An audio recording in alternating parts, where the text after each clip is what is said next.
Channel. I hope कि आप सभी अच्छे होंगे। तो आप सभी को मेरे इस चैनल में स्वागत है। मैं आज बात करने जा रही हूँ छठ के बारे में। तो सबसे पहले आप सभी को मेरी तरफ से छठ पूजा की हार्दिक हार्दिक शुभकामना। तो छठ क्यों मनाई जाती है? छठी मैया और सूर्य देव की आराधना सनातन धर्म क्यों है? इस महापर्व का महत्व क्या है, इसके बारे में हम बात करेंगे। कार्तिक मास सनातन धर्म के लिए महत्वपूर्ण है। इस महीने आस्था का महापर्व छठ पूजा की जाती है। आज जानेंगे कि इसके क्या मायने हैं। बिहार में महापर्व छठ पूजा को लेकर तैयारियां जोरों पर है। षष्ठी का अर्थ होता है छठी और इन दिन देवियों में से षष्ठी देवी की पूजा की जाती है, जो संतान की रक्षा और आरोग्य की अधिष्ठात्री मानी जाती है। छठी मैया की पूजा विशेष रूप से बिहार, पूर्वांचल सहित उत्तर भारत में बड़े ही श्रद्धा और भाव से की जाती है। 4 दिनों का होता है यह महापर्व। 4 दिनों तक चलने वाले छठ पूजा के अनुष्ठान में पहले दिन नहाय खाय से शुरू होता है। महापर्व के दूसरे दिन खरना का पूजा होता है। तीसरे दिन संध्या का अर्घ दिया जाता है। महापर्व के चौथे दिन सुबह के अर्घ के साथ 4 दिनों के छठ पर्व का अनुष्ठान संपन्न होता है।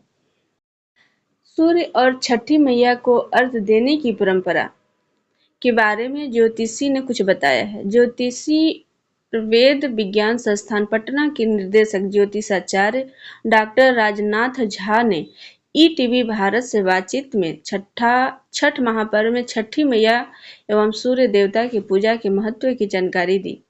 कहा कि हर देवता की एक शक्ति स्वरूपा होती है। सूर्य देवता की शक्ति स्वरूपा छठी मैया ही है। पौराणिक कथा के अनुसार 6 कृतिका ने मिलकर देवी का रूप लिया है। सूर्य उपासना से लेकर षष्ठी देवी की पूजा। पंडित राजनाथ झा ने बातचीत की, किसी भी देवता की पूजा से पहले उनकी शक्ति की पूजा की जाती है। जैसे विष्णु की पूजा से पहले लक्ष्मी की पूजा, महादेव की पूजा से पहले पार्वती की पूजा, ब्रह्मा की पूजा से पहले सरस्वती जी की पूजा की जाती है।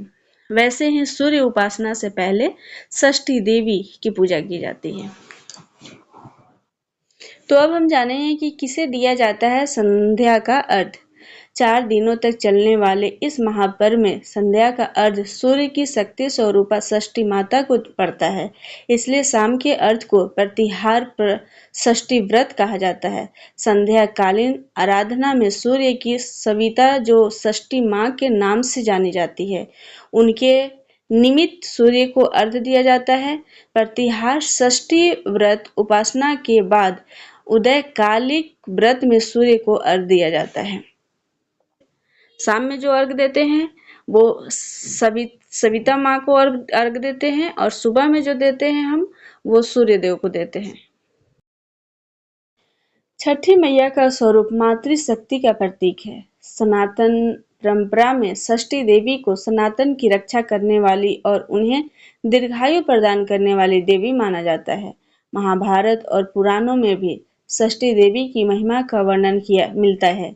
षष्ठी देवी को छठी मैया के रूप में पूजने की परंपरा इस विश्वास से जुड़ी है कि वे बच्चों की रक्षा करती है और संतान प्राप्ति का आशीर्वाद देती है। छठी मैया की स्तुति में श्लोक क्या है, मतलब मंत्र क्या है, कौन सा मंत्र का हम उच्चारण कर सकते हैं। छठी मैया की कृपा और उनकी महिमा का गुणगान शास्त्रों में इस प्रकार किया गया है। हे षष्ठी मैया या हे षष्ठी देवी, आपको नमस्कार है। आप सभी सौभाग्य प्रदान करने वाली हैं, सभी को सौभाग्य प्रदान करने वाली हैं। हमें पुत्र, धन और यश का वरदान दीजिए और हमारे शत्रुओं का नाश कीजिए। इस स्तुति से स्पष्ट है कि छठी मैया को जीवन में सुख, समृद्धि और संतान के स्वास्थ्य की देवी माना गया है और वो पूर्ण करती हैं।